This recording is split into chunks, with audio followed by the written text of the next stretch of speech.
सबने सबके नाम लिए, इसलिए सभी सम्मानित मंच को प्रणाम करता हूं, नमस्कार करता हूं और आपको सैल्यूट करता हूं कि आपने हमको ऊपर बैठा दिया।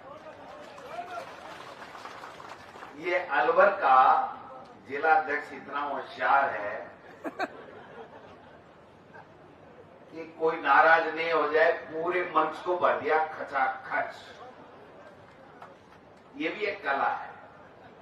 तो जिलाध्यक्ष जी को भी इस कार्यक्रम आयोजित करने के लिए इनकी टीम को बहुत बहुत धन्यवाद देना चाहता हूं। मेरे साथी विधायक, हमारी छोटी बहन, सांसद, सबको साथ लेते हुए तमाम लोगों से केवल एक निवेदन करने के लिए आपके बीच में हाजिर हुआ हूं कि राजस्थान की विधानसभा के चुनाव में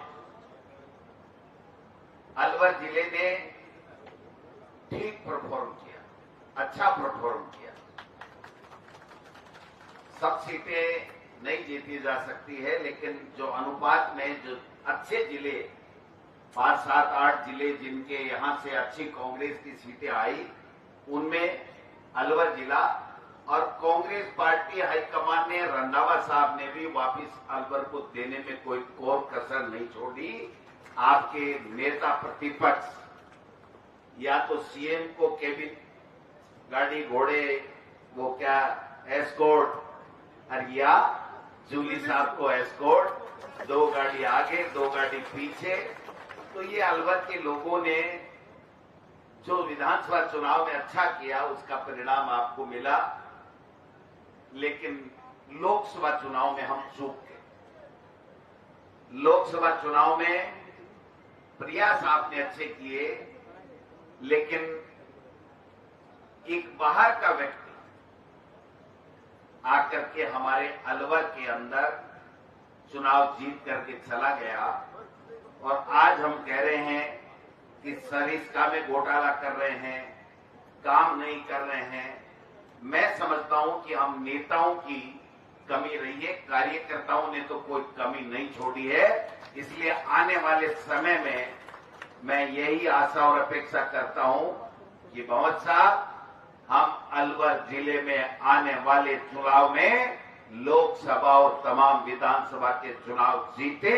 इसके लिए अभी से कमर कसनी पड़ेगी और अभी से कमर इसलिए करनी पड़ेगी कि ये लोग जो सत्ता में बैठे हैं, मोदी सरकार, वो घमंड में चूर है, अहंकार में है, सत्ता का नशा है, पैसे का नशा है, एजेंसियों का दुरुपयोग कर रहे हैं, काम करने की आवश्यकता नहीं है, विदेशों में घूम रहे हैं, हिंदू मुस्लिम करके अपनी राजनीतिक रोटियां सेक रहे हैं। आप बताइए, मैं आपको एक सीधा सा सवाल पूछता हूं कि देश के प्रधानमंत्री के रूप में जब भारतीय जनता पार्टी एनडीए ने नरेंद्र मोदी जी को उम्मीदवार बनाया था, तब ये कहा था कि एक चाय बेचने वाला है, एक गरीब का बेटा है, एक गरीब का व्यक्ति अगर देश का प्रधानमंत्री बनेगा तो गरीबों के लिए वो उत्थान की सोचेगा,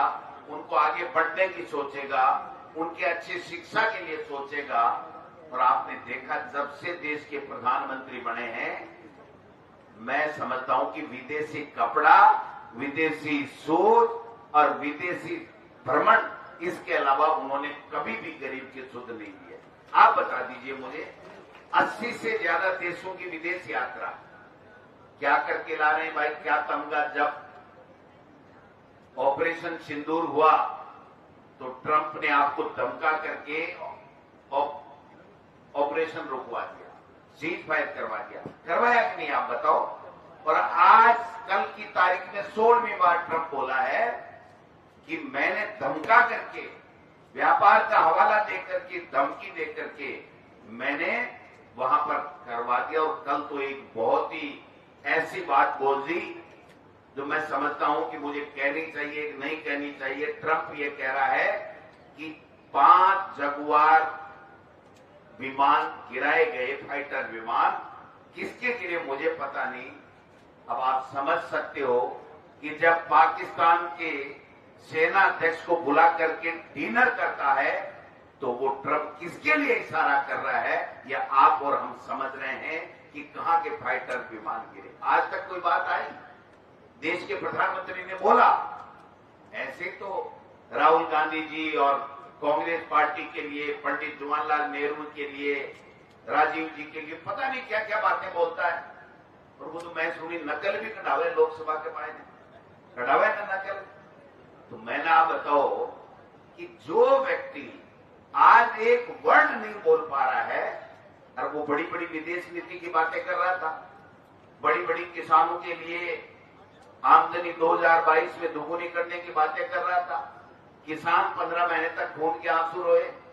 आज भी क्या हुआ? वो तीनों काले कानून कहां गए? वापस लेने पड़े किसान की ताकत के सामने। तो ये संविधान को तोड़ना नहीं है तो क्या है आप बताइए? किसी के भी ईडी आ जाएगी, किसी के इनकम टैक्स आ जाएगी। भूपेंद्र यादव जी के भी भेजो ना, एक दिन ईडी देगा, पता लग जाए कौन कितना पानी में है। भेजो ना, जो मेरे आ सकती है। और भविष्य में जल्दी जूली साहब हंसते रहो, आपके तो मैं पक्का भिजवा के रहूंगा, क्योंकि मुझे तो मेरे जैसा आपको करना है। तो हम दोनों मिलकर के अगर ताकत लगाएंगे तो भूपेंद्र यादव जी के अगर ईडी चली जाए तब ये मानना कि ये देश संविधान से चल रहा है, वरना तो तानाशाही से चल रहा है। ये मैं कहना चाहता हूं। लोग कह रहे हैं, हर व्यक्ति कह रहा है 500 करोड़ का घोटाला अलवर में केवल एक सीमा खिसकाने को लेकर के हो रहा है। तो भाई साहब, इन्होंने तो पता नहीं कितनों की सीमा खिसकाई है, कितना इलेक्ट्रोल बॉन्ड के नाम से कितने छापे डाले हैं, कितने पैसे लिए हैं। और चक्की पी सिंह और वो नेता अजीत पवार, इनका उप मुख्यमंत्री बना बैठा है। आप समझ सकते हो कि जो हालात हो रहे हैं। और प्रदेश के तो कहने ही क्या भाई साहब, बात जय हो भजन लाल जी की, क्या कहने हैं। भजन लाल जी मुस्कुराते रहते हैं, कभी कभी मंच पे आते हैं तो माइक सामने होता है तो गुस्सा करते हैं। अरे भजन लाल जी, गुस्सा मत करो, कुछ काम करके दिखाओ। ये पर्ची तो निकल गई, लेकिन इस पर्ची से आगे तो बढ़ो। हमने मान लिया, मानना हमारे, हम संविधान को मानने वाले लोग हैं, इसलिए हमने मान लिया कि कोई व्यक्ति राजस्थान का नहीं चाहता था, भाजपा का एक भी व्यक्ति भी नहीं चाहता था कि हमारा मुख्यमंत्री भजन लाल हो। लेकिन जब भजन लाल की पर्ची खुल गई और जब शपथ ले ली संविधान की, तो हम हो, चाहे जूली साहब हो, चाहे हम तमाम लोग भजन लाल जी को मुख्यमंत्री मानते हैं। लेकिन मुख्यमंत्री बनने के बाद में मुख्यमंत्री जी आपने किया क्या? धोते भाषण, पंचायत चुनाव नहीं कराना, इंग्लिश मीडियम की स्कूलें बंद कर दो, हर किसी के मुकदमा लगा दो, बजरी माफिया हावी, लैंड माफिया हावी, और अब तो ये खनन माफिया भी हावी, और अब तो वो शेर का सीमा सरकाने वाला माफिया भी आ गया। आपके आ गया ना, सीमा सरकाने वाला माफिया आ गया।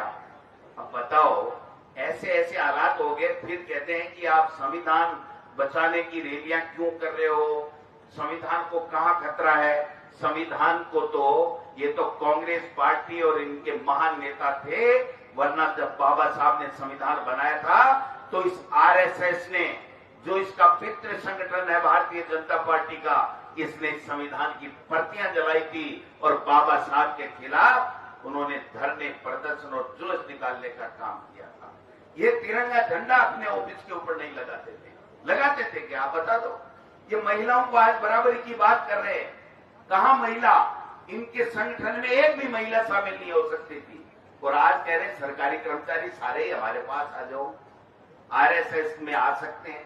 तो आप समझ सकते हो कि इनकी हमेशा से, मोहन भागवत ने एक बार नहीं 4 बार कहा है कि संविधान बदलना चाहिए, आरक्षण समाप्त होना चाहिए। मैं आपको निवेदन करना चाहता हूं, ये आरक्षण ही नहीं, ये वोट को खत्म करने की साजिश रच रहे हैं। ये वोट को खत्म करना चाहते हैं। आपने देखा कि हमारा मत, लोगों का मत उन्होंने मध्य प्रदेश, इसमें हरियाणा में चुरा लिया।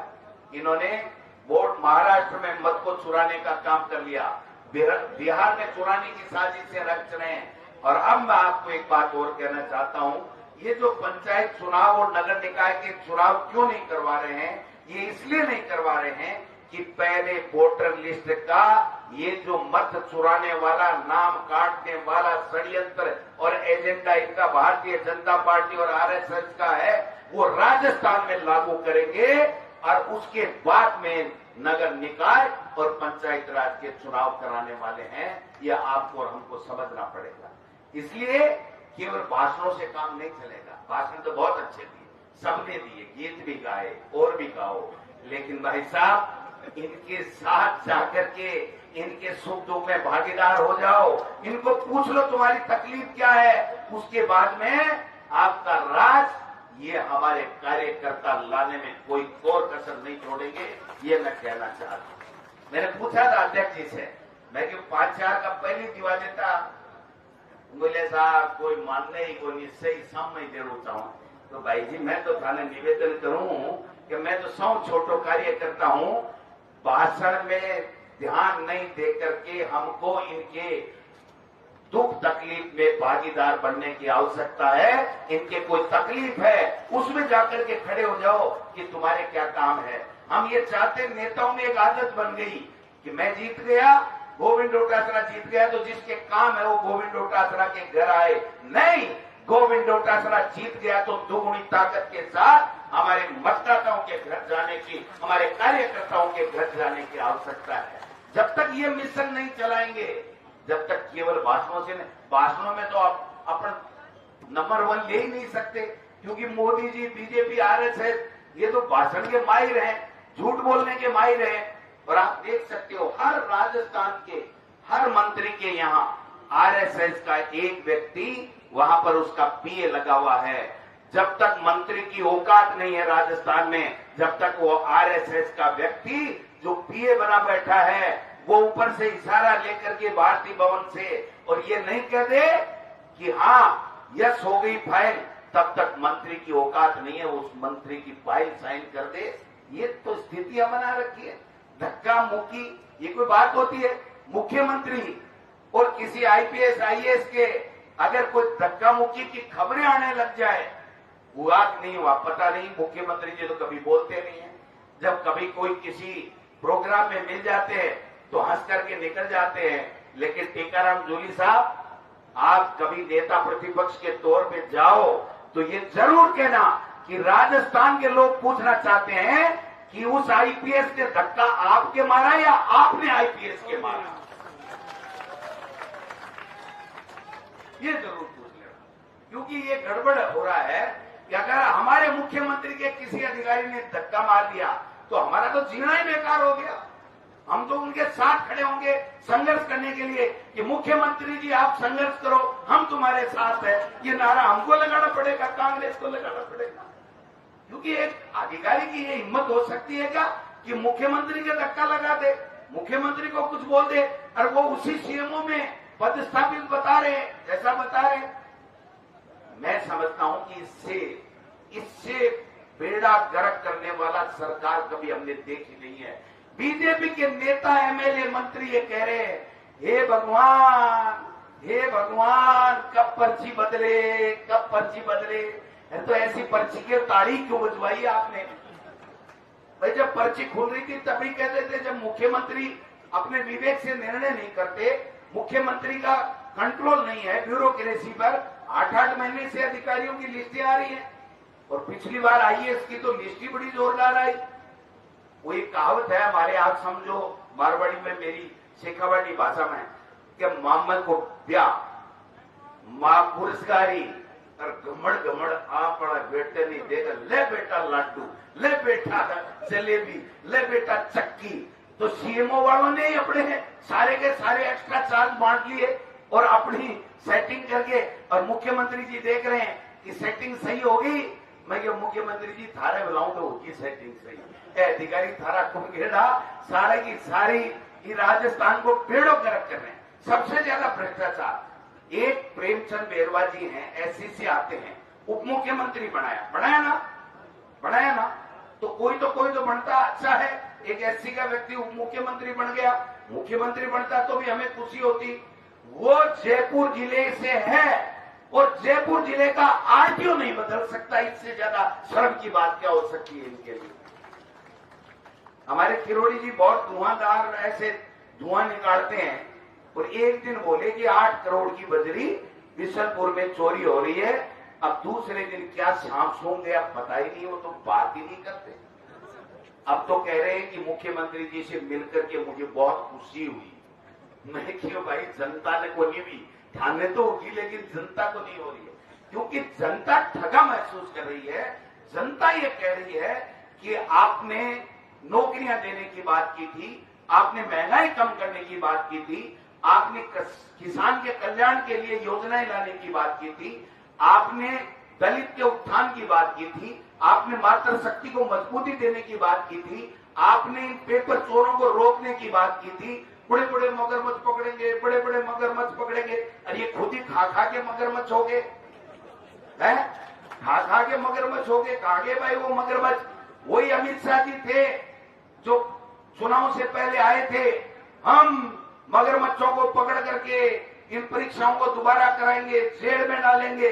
और आज ये निकम्मे सरकार ये कह रही है कि हमने तो ऐसे ही सत्ता लूटने के लिए झूठ बोल दिया, एसआई की भर्ती हम निरस्त नहीं करेंगे।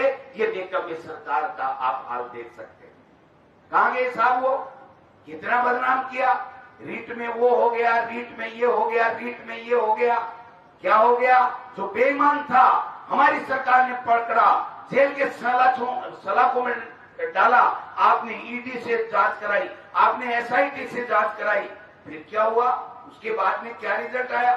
चोर तो चोर होता है, जो चोर थे वो पहले भी पकड़े गए, आज भी पकड़े जा रहे, आगे भी पकड़े जाएंगे।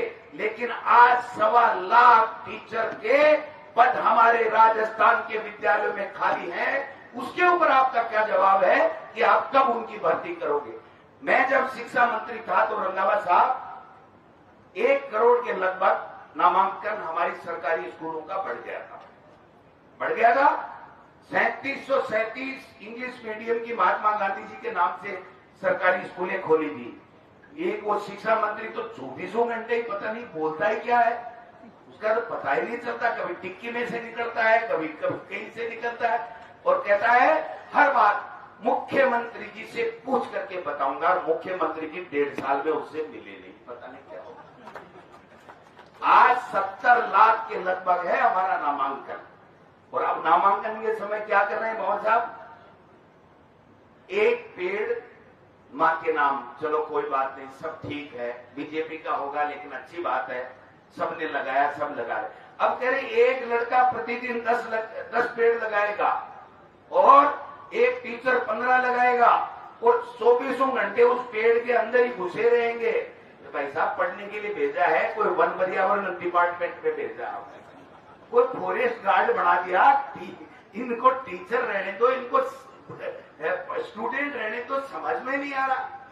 एक दिन तो हत्ती हो गई मोहन साहब, मैं बताऊं आपको, सत्य घटना है कि हमारे शिक्षा मंत्री जी, जिनके पास पंचायती राज मंत्री भी, जहां भी जाते हैं सफाई हुई कि नहीं, सफाई हुई कि नहीं।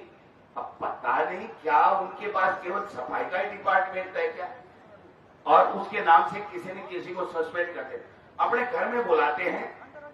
एक तरफ पंचायती राज के 10 अधिकारी बैठ जाते हैं, एक तरफ शिक्षा के बैठ जाते हैं। 1 घंटे बाद में आते हैं और कहते हैं आगे आगे, तो दोनों साथ क्यों आए? साहब आपने बुला लिया तो दोनों साथ आ गए। कि चलो मैं दोनों डिपार्टमेंटों की साथ साथ मीटिंग लेता हूं।